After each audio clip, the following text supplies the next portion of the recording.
बिस्मिल्लाहिर्रहमानिर्रहीम। अस्सलाम वालेकुम। कैसे हैं आप? उम्मीद करती हूँ कि आप ठीक होंगे। मैं भी अल्हम्दुलिल्लाह बिल्कुल ठीक हूँ। आज मैं आपको बहुत ही मज़ेदार गाजर का मुरब्बा बनाने की रेसिपी बताऊंगी। ये बहुत ही मज़े का होता है। जैसे कि आजकल सर्दियाँ हैं, गाजरों का सीज़न है, तो इसके लिए हमने ली है 2 किलो गाजरें। इसको मैंने पीछे से रिमूव करके इसका छिलका उतार के अच्छी तरह से मैंने साफ़ कर दिया है। देखिए गाजर मेरी अच्छी तरह से साफ़ हो चुकी है।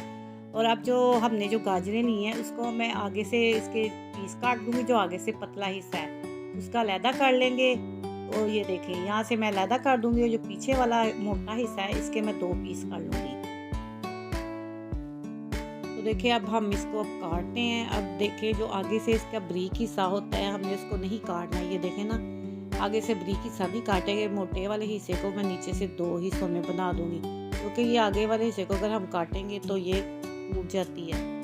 मेरे पास 2 किलो गाजरें हैं। इसके ऊपर मैं 1 किलो तकरीबन चीनी डाल दूंगी और ये चीनी डाल के इसको मैं ढक के पूरी रात के लिए रख दूंगी। ये पूरी रात इसके अंदर चीनी पड़ी रहेगी, फिर इसको मैं सुबह पकाऊंगी। तो व्यूअर्स ये देखिए मैंने रात को गाजरों को चीनी में डाल के रख दिया था। अब ये सुबह हो गई है, मैंने इसको चूल्हे के ऊपर रखा है और ये चीनी ने देखो अपना पानी छोड़ दिया। ये सारी रात पड़ी रही है, चीनी पानी बन गई है। अब मैंने इसको चूल्हे पे पकाना है। तो अब मैंने इसके अंदर ये डालनी है। ये मेरे पास सब्ज़ इलाचियाँ हैं छोटी, ये इसके अंदर मैं 4 से 5 अदद इलाचियाँ डाल दूँगी और 1 कप छोटा पानी का इसके अंदर ना डाल दूँगी। अब इसको मैंने पकाना है। ये मैंने तेज चूल्हे पे भी रखा है। जब ये पकना शुरू होगा तो मैं इसकी आंच आस्ता कर दूँगी। तो ये मैंने इसको बंद कर दिया है। अब जब ये पकना शुरू होगा तो मैंने इसकी आंच को आस्ता कर देना। फिर मैं बाद में आपको दिखाती हूँ कि इसका अब क्या करना है। अब ये तकरीबन आधा घंटा ऐसे पके तो मैं फिर बाद में आपसे मिलती हूँ। जी व्यूअर्स तो ये देखें इसको मैंने आधा घंटा हो गया पकाते हुए। बिल्कुल मीडियम आंच में पक रहा था। अब मैं इसके अंदर ना आधा चम्मच टाटरी का डाल दूँगी और इसको अच्छी तरह से मिक्स कर दूँगी। ये देखिए वो ये चीनी के पानी में ही पक रहा है। बस मैंने इसके अंदर आधा कप पानी डाला है। ये देखिए अभी इसके अंदर कितना पानी है, इस पानी के अंदर ही ये गल जाएगी। तो व्यूअर्स ये बच्चों के लिए बहुत अच्छा होता है, बड़ों के लिए भी बहुत अच्छा होता है। आप इसको घर में बनाएं, ज़रूर बनाएं और इसको खाली पेट खाएं तो इसका मज़ा बहुत आता है। अब हम इसको थोड़ी देर के लिए और पकाएंगे, ढक के रख देते हैं मीडियम आंच पे। ये भी इसको और पकना है। ये देखिए व्यूअर्स इसको मैंने अभी 15 से 20 मिनट और पकाया है और ये देखिए माशाल्लाह से हमारी गाजर तकरीबन गलने को आ रही है और शीरा भी ये देखिए बन रहा है। इसको भी 10 मिनट मैं और आस्था चूल्हे पे रखूँगी ताकि ये सही तरह अंदर से गल जाए।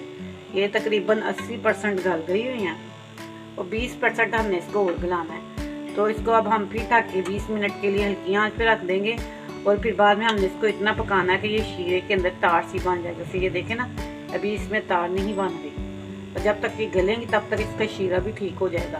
तो मैं इसको ढक के रख देती हूँ फिर 10 से 15 मिनट के लिए हल्की आंच पे। बिल्कुल ये दम वाली आंच पे है। अब इसमें मैं 10-15 मिनट पकाऊंगी फिर आपको मिलती हूँ। तो ये देखिए व्यूअर्स हमारा ये मुरब्बा गल गया है। ये देखिए गाजरें मेरी इतनी अच्छी तरह गल गई है और ये इसका शीरा देखें। अब मैं इसे शीरे को चेक कर लूँ। ये देखिए इसके अंदर तार बन रही है। बस ये हमारा तैयार है। तो व्यूअर्स इसको मैं चूल्हे को करती हूँ बंद। आप ये घर में ज़रूर बनाइए, बहुत ही मज़े का होता है और ये आंखों की बनाई के लिए बहुत अच्छा होता है। तो मैं अब इसको आपको बोल में दिखाती हूँ डाल के। ये देखिए व्यूअर्स माशाल्लाह से हमारे ये मुरब्बे की फाइनल लुक देखे। ये देखिए माशाल्लाह कितना यम्मी सा बना हुआ है। ये आप घर में ज़रूर बनाएं, ट्राई कीजिए। ये आंखों की बनाई के लिए बहुत अच्छा है। ये देखिए मैंने इसमें टाटी डाली है। टाटी डालने से इसका ये होगा कि इसे हम काफ़ी देर तक सेव कर सकते हैं। आप इसे किसी जार में डाल के सेव कर लीजिए। मैंने इसे एक बोल में डाल दिया क्योंकि ये जो है ना मेरे मियाँ जी बड़े शौक से खाते हैं। इन्होंने ये 2 दिन में ही बोल खाली कर देना है। तो ये मैं आपको निकाल के दिखाती हूँ, बताती हूँ कि देखिए कितना अच्छी तरह से ये अंदर से गल चुका है।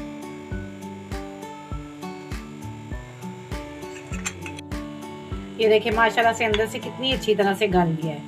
ये आराम से इसके पीसेस हो रहे हैं। ये देखें और ये बहुत ही मज़े का है। और ये शीरा देखें आप इसके, ये देखें तारे बन रही हैं। और इसी तरह आप मेरे तरीके से बनाएं और इसको सेव करें। ये बहुत ही अच्छा है। इसके साथ ही मैं आपसे चाहूँगी इजाज़त। दुआओं में याद रखिएगा। अल्लाह हाफिज़। अगर आपको ये मेरी रेसिपी पसंद आए तो लाइक कीजिए, ज़्यादा से ज़्यादा शेयर कीजिए और जो मेरे चैनल पर नए हैं वो सब्सक्राइब ज़रूर कीजिए।